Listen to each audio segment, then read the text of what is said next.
नमस्कार मित्रों, एक बार फिर से हम लोग आपके सामने हाजिर हैं। आप देख रहे हैं थ्रू लिटरेरी लेंस। इस चैनल में हम अलग अलग साहित्यकारों की रचनाओं पर आप लोगों के साथ चर्चा करते हैं। और मित्रों, आज बहुत ही खुशी हो रही है मुझे। आज हमने दावत दी है हिंदी, सिंधी, उर्दू तथा अंग्रेजी के एक लेखक, कवि, साहित्यकार, ट्रांसलेटर और कल्चरल क्रिटिक।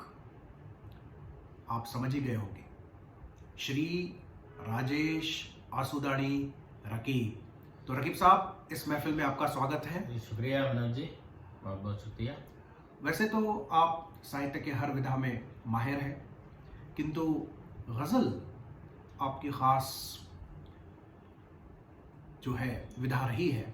और गज़ल के मामले में मैं तो ये कहूँगा कि समकालीन गज़लकारों में आप एक अपना तारुफ रखते हैं, अपनी एक परिचय रखते हैं, और आपकी गज़लों में वह सब कुछ है जो सुनने वाले सुनना चाहते हैं और शायर कहना चाहते हैं।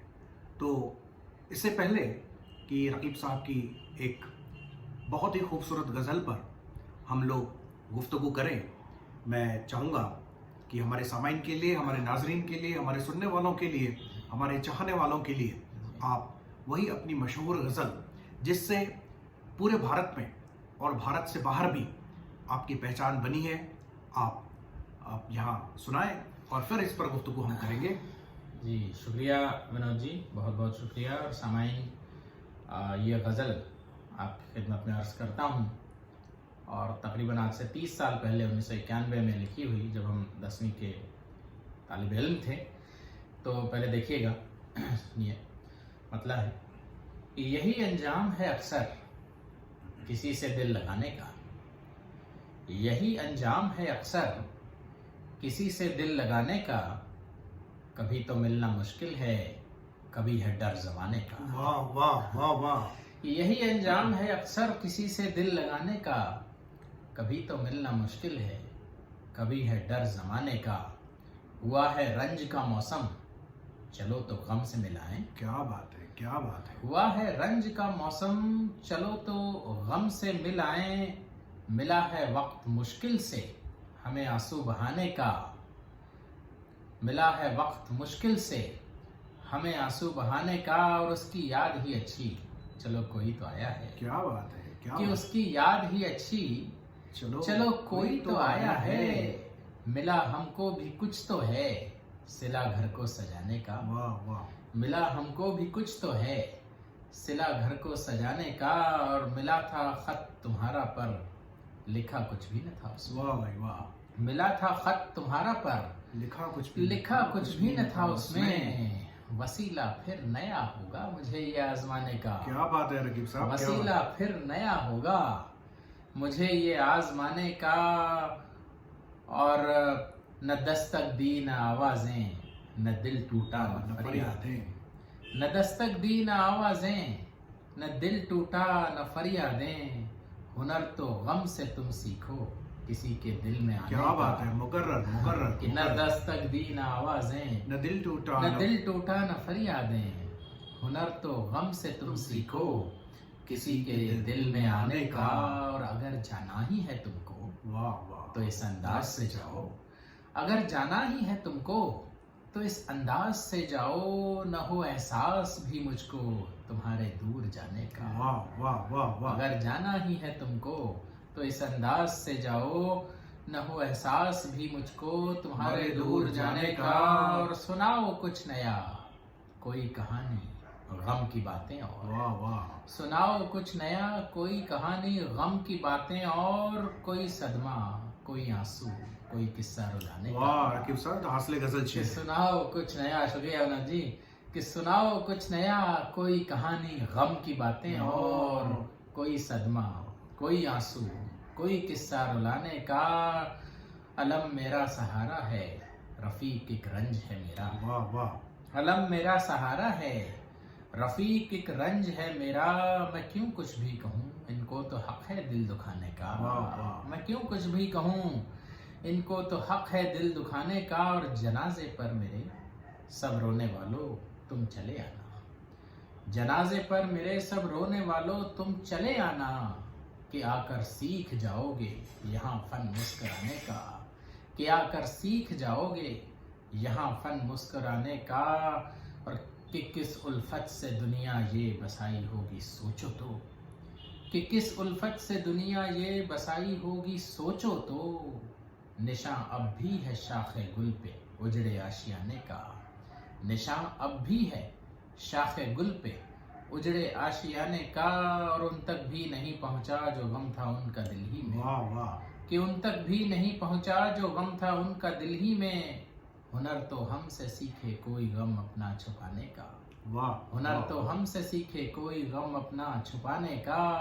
तो मेरे शेरों से उगता जाओ अगर अब तुम तो कह दे, वाह, सामाइन के लिए कहा है वाह वाह, कि मेरे शेरों से उगता जाओ अगर अब तुम तो कह देना, मुझे तो शौक है यूं ही बस हाले दिल सुनाने का, मुझे तो शौक है यूं ही बस हाले दिल सुनाने का, रकीब तुमसे ही जिंदा है ये अब तक शायरी, वरना किससे आता है दुनिया में ये फन गजलें सुनाने का। क्या बात है, क्या बात है, यही क्या, वाह अंजाम वाह, है अक्सर वाह वाह, किसी से क्या दिल वाह वाह, लगाने का, वाह वाह, कभी तो मिलना मुश्किल है, कभी है डर जमाने का, कभी तो मिलना मुश्किल है, कभी है डर जमाने का।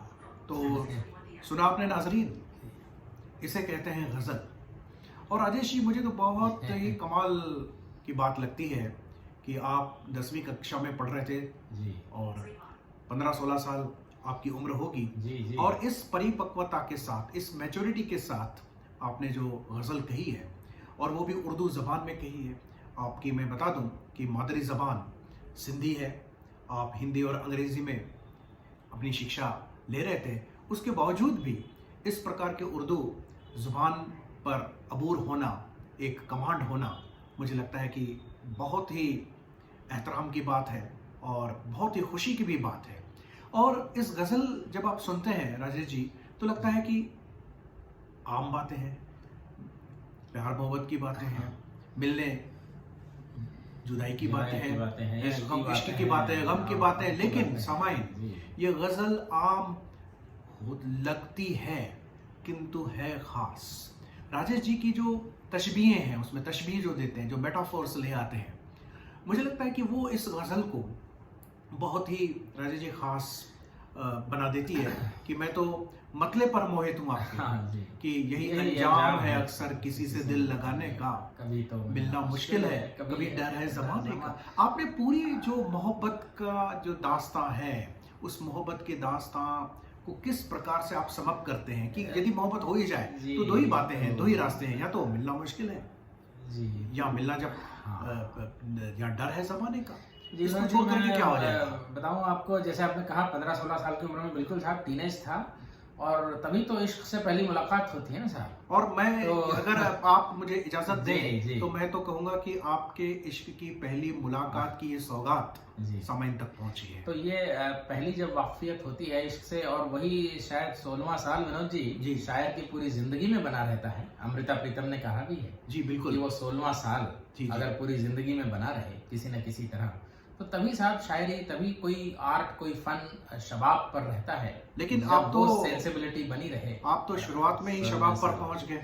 आपकी जो गज़ल का जो सफ़र है वो तो बहुत आगे बढ़ा है, किंतु ये गज़ल सुनने पर भी ऐसा लग नहीं रहा है कि आपके शुरुआती दिनों की ये रचना है। ये, और देखिए, मैं जैसा आपने मतलब की तरफ मेरा तवज्जो कराया मुझे, तो साहब मैंने जो आगाज है वो अंजाम से किया जी, कि यही अंजाम है अक्सर किसी से दिल लगा। अक्सर ऐसा, हमेशा नहीं, अक्सर, प्रोबेबिलिटीज। जी जी। और ये है ना कि आप विनोद जी इस पर गौर करें जरा कि कभी तो मिलना मुश्किल है, कभी है डर जमाने का। अब देखिए, अक्सर जमाने के डर से मोहब्बत परवान नहीं चढ़ती, घुट के रह जाती है, लेकिन शायर ने कहा कि जमाने का डर कभी है, इसके अलावा भी कभी तो मिलना मुश्किल है। कभी तो मिलना मुश्किल है, और जब मिलना मुश्किल नहीं है तब जमाने का डर है। जमाने का डर है। जब जमाने का डर नहीं है तब क्यों मिलना मुश्किल है, इस पर जरा गौर कीजिए। जी जी, तब जब जमाने का डर नहीं है तब भी मिलना मुश्किल है, क्योंकि कुछ हालात ऐसे हो जाते हैं। मैं तो हमेशा ये कहता हूँ कि time and space, they are not in fair of people most of the times. जी बिल्कुल। और कई बार सब कुछ होते हुए भी आप सेम वेवलेंथ पे नहीं है। जी, इश्क बिल्कुल। हो गया लेकिन सेम वेवलेंथ पर नहीं है। जमाने का डर, जमाना टाइम और स्पेस नहीं दे रहा, टाइम प्लेस नहीं दे रहा, और इसके अलावा जो इंट्रिंसिक प्रॉब्लम्स हैं, जो अंदरूनी इश्यूज हैं, उसके चलते भी कई बार मोहब्बत जो है वो घुट के रह जाती है। कई एक व्यक्ति उस लेवल पर होता है, दूसरा व्यक्ति नहीं होता, कभी दूसरा होता है पहला, कभी अपने अपने मकाम पर, कभी हम न थे, कभी तुम न थे। बिल्कुल। तो इस तरह से वो अंजाम पहले ही तय हो गया है, हो जाता है। इश्क का अंजाम पहले ही तय हो जाता है। तो ये एक इस बिल्कुल तरह से एक नजरिया अलग है कुछ देखने का। बिल्कुल। और आपके इसमें से दो शेर जी। बहुत ही खूबसूरत हैं। एक आने पर आप बात करते हैं और हाँ, दूसरी जाने पर बात जी, करते हैं। जाने जरा पर करते वो फिर हैं से दोहरा देंगे तो कि- बहुत मजा आ जाएगा। हाँ, तो न दस्तक दी न आवाजें, वाह, वाह। न दिल टूटा न फरियादें, हुनर तो गम से तुम सीखो किसी के दिल में आने का। आप चुपके देखिए, से आया जाए। एक छोटी सी बात, आने की बात, अपनी माशूका जब आती है, कोई महबूब आता है, लेकिन शायर आप देखें रकीब साहब किस खूबसूरती से उस बात को कहते हैं कि न दस्तक दी न आवाजें, न दिल टूटा न फरियादें।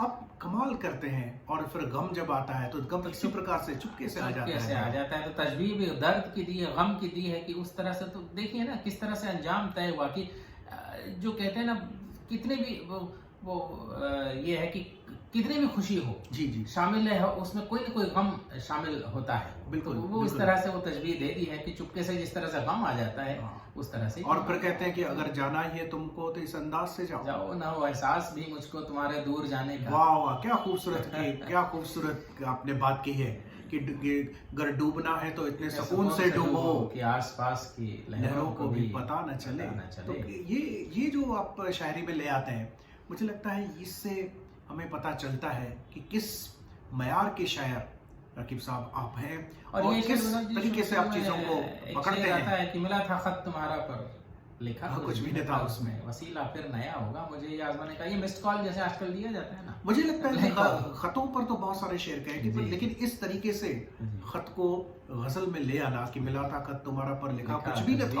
उसमें, वसीला फिर नया होगा मुझे जी ये आजमाने का। और ये आप तब बात कह रहे हैं जब मोबाइल का जमाना नहीं था, जी, बिल्कुल। जब लोग good morning good evening WhatsApp पर और फेसबुक पर नहीं किया करते थे, जब खतो खतावत से ही मोहब्बत परवान चढ़ती थी और जहाँ ताल्लुकात बनते और बिगड़ते थे। तो उस दौर में आपकी ये गज़ल हमें ले जाती है 30 साल पहले, जब ख़त जो है किसी भी मोहब्बत के ताल्लुकात में एक अहम रोल अदा करते थे। और एक और भी आपका बहुत ही सुंदर इसमें खूबसूरत शेर है कि ये कि जनाजे वाला, कि जनाजे पर भी उर्दू शायरी में बहुत कुछ कहा गया है, लेकिन आप जिस अंदाज से जनाजे को इस इस तरह शेर में ले आए, से न्योता दिया है जनाजे का कि जनाजे पर मेरे सब रोने वालों तुम चले आना। अब रोते तो हैं, जरा आकर सीख जाओगे यहाँ पर मुस्कुराने का। तो ये जो आपका है, ये जो तजाद के जरिए आप जो बात कह जाते हैं कि जनाजे पर तुम सब रोने वालों चले आना और यहाँ सीख जाओगे फन मुस्कुराने का। तो ये जो शायर की जो एक बुलंदी है, he is aware of his dignity, उसको पता है कि वो किसके जनाजे पर आ रहे हैं। और यहाँ शायर जिंदगी में गम शायर के पास है, दर्द शायर के पास है, लेकिन शायर दूसरों को जो है वो मुस्कुराने का फन सिखाने की कुव्वत रखता है। मुझे लगता है इस प्रकार से बात करना, क्योंकि गज़ल या शायरी में समाइन एक बात हमें ख्याल रखनी है कि आप क्या कह रहे हैं, इससे ज़्यादा अहम यह है कि किस तरीके से आप कह रहे हैं, किस लहजे में आप कह रहे हैं, किस सिम्बॉल्स को लेकर के आप बात कह रहे हैं, और वो बात कितनी दूर तक जाने की कुव्वत रखती है। और फिर विनोद भाई, वो जिंदगी कैसी जिंदगी होगी आप तसव्वुर करें, जिसके जनाजे पर आकर रोने वाले भी मुस्कुराने का फन सीख जाएंगे। वो किस तरह की जिंदगी होगी शायर की। मैंने भी एक जगह और भी कहा था कि ये सुना है खूब हंसता है जनाजे पर रकीब, ऐसे दीवाने का कुछ लिखा सुनोगे बोलो तुम। वाह वाह। तो ये जनाजे पे हंसना, ये जो कॉस्मिक लॉफ्टर है जिसको ओशो ने कहा है कि कायनात पर हम अगर गौर करें तो एक हमें हंसी आएगी कि ये सब क्यों चल रहा है, ये कैसे चल रहा है, और इसका एंड पॉइंट कुछ है नहीं, कोई मकसद नहीं है, फिर भी सब चला जा रहा है। तो जनाजा marks the end of life. तो उस पर अगर आप मुस्कुरा सकें, उस पर आप हंस सकें, तो वो आप तसव्वुर कीजिए कि किस तरह की जिंदगी शायर जो है वो बयान करता है इस चीज़ में। बहुत बहुत और ये जो सुनाओ कुछ नया, हाँ, कोई कहानी, गम की बातें और कोई सदमा, कोई आंसू, कोई किस्सा रुलाने का। आप सुने एक सामान्य गुफ्तगू में जब लोग एक दूसरे से मिलते हैं, मुलाकात करते हैं, और जब प्रेम करने वाले एक दूसरे से मिलते हैं तो भी एक एक एक जुमला हमेशा ही हमें सुनाई देता है कि और बताओ कुछ, और सुनाओ कुछ। और तो यहाँ शायर कहते सुनाओ कुछ नया, कोई कहानी, गम की बातें और, यानी नए में भी खुशी आनंद की बात नहीं कर रहा शायर बोलता है कि गम की बातें करो, क्योंकि जिंदगी में गम है, ये हकीकत है। हम मुस्कुराते हैं, हम खुश होते हैं थोड़े समय के लिए, लेकिन बैकग्राउंड में गम है, दर्द है और पीड़ा भी है।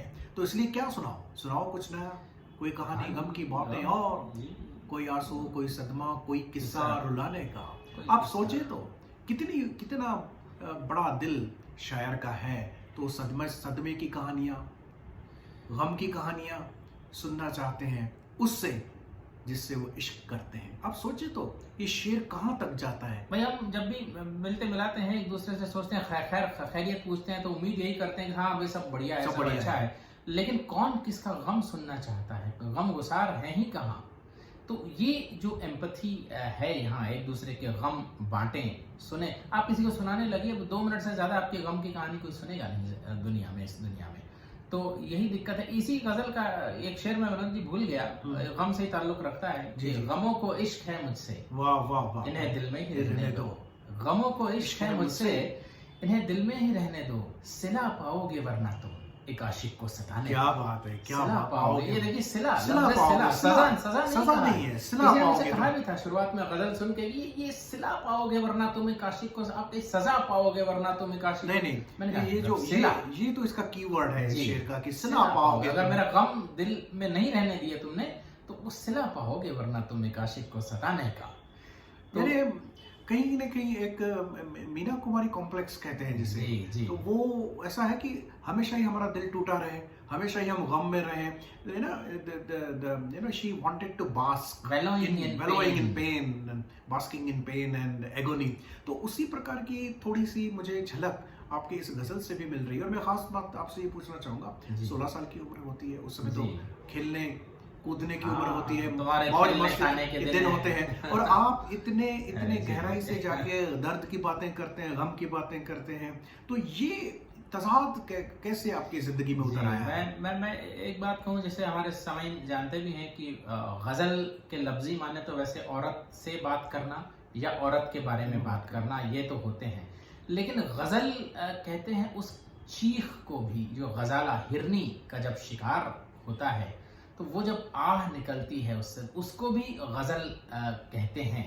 तो इन दोनों बातों को अगर आप जोड़ दें विनोद जी, तो इश्क में जो दर्द है जी, जो आह है, जो कराह है, जो पीड़ा है, उसका ही तो नाम गजल है जी।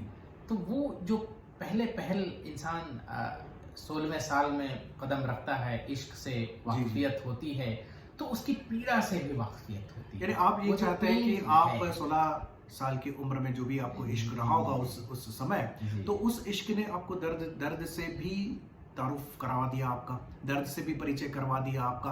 अगर ऐसा कहे तो अतिशोक्ति। मैं मानता हूँ वो बड़ा खुशनसीब हैं जो जिनको केवल खुशी, जैसे खुशी को केवल खुशी जो समझते हैं, वो बड़े ही खुशनसीब हैं। हम तो शायर तो जैसे कुमार विश्वास ने भी कहा है कि हम लोग तो शापित लोग हैं, धरती पर भेजे हुए शापित लोग हैं जो सदा बेचैन रहते हैं।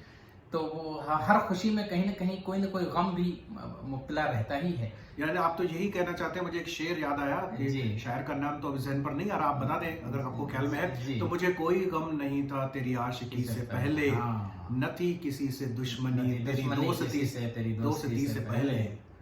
तो यही चीज़ है कि वो गम भी आ जाता है आशिकी के साथ, तो बहुत खूबसूरत है। लेकिन शायर की कमाल इसमें है कि उस गम को, उस दर्द को जो इश्क से हासिल है उसे, या इस ज़माने से हासिल है उसे, वो अपनी तख्लीक में उतार लेता है और खूबसूरत चीज़ें वो दुनिया को देख सकता है। और सामीन आपने देखा कि कितनी खूबसूरत गज़ल, बस वो जैसे दुनिया उजड़ जाती है तो किस उल्फत से दुनिया ये बसाई। अब आशियाना तो है, आशियाना उजड़ने के बाद भी डाली पर जब निशान रह जाता है पेड़ की शाख पर, तो वही बात होती है, हर चीज की वही बात होती है। मैं तो कहता हूँ कि किस उल्फत से दुनिया ये बसाई होगी, सोचो तो निशान भी है शाखे गुल पे उजड़े आशियाने का। तो ये कमाल की बात है कि इस छोटी सी उम्र में आप उल्फत की दुनिया को उजड़ने को भी अपने गजल में ले आए हैं। मुझे लगता है कि ये ऐसा लगता है कि आपने पूरी जिंदगी उस छोटी सी उम्र में आपने देख ली या तसव्वुर कर ली, या आपकी उस, मैं कहता हूँ, जहन पर उस सारी जिंदगी को समझने की कुव्वत आपने हासिल कर दी। अगर मैं ऐसा कहूँ तो शायद गलत नहीं और होगा। इसकी परिकाष्ठा जिसको कहते हैं, एक शेर में अलम मेरा सहारा है, रफीक एक रंज है मेरा। मेरे एक दोस्त थे, उन्होंने जब ये शेर सुना तो बेसाख्ता उनके मुंह से निकला कि भाई आपने तो मेरी ऑटोबायोग्राफी लिख दी। वाह, बिल्कुल। तो अलम मेरा सहारा है, रफीक एक रंज है मेरा, मैं क्यों कुछ भी कहूँ, इनको तो हक है दिल दुखाने का। तो बेसाख्ता कह पड़े, अरे साहब ये तो हमारी ऑटोबायोग्राफी। तो एक शायर के लिए विनोद जी इससे बड़ा रिवार्ड क्या? नहीं, बिल्कुल।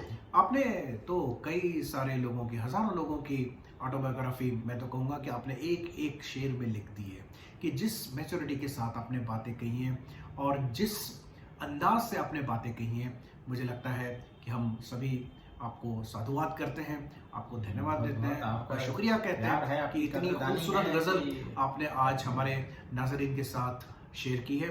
तो नाजरीन, आप बताइएगा कि राजेश असुदानी रकीब साहब की ये गज़ल आपको कैसी लगी। आप कमेंट बॉक्स में अपने कमेंट्स ज़रूर लिखिएगा।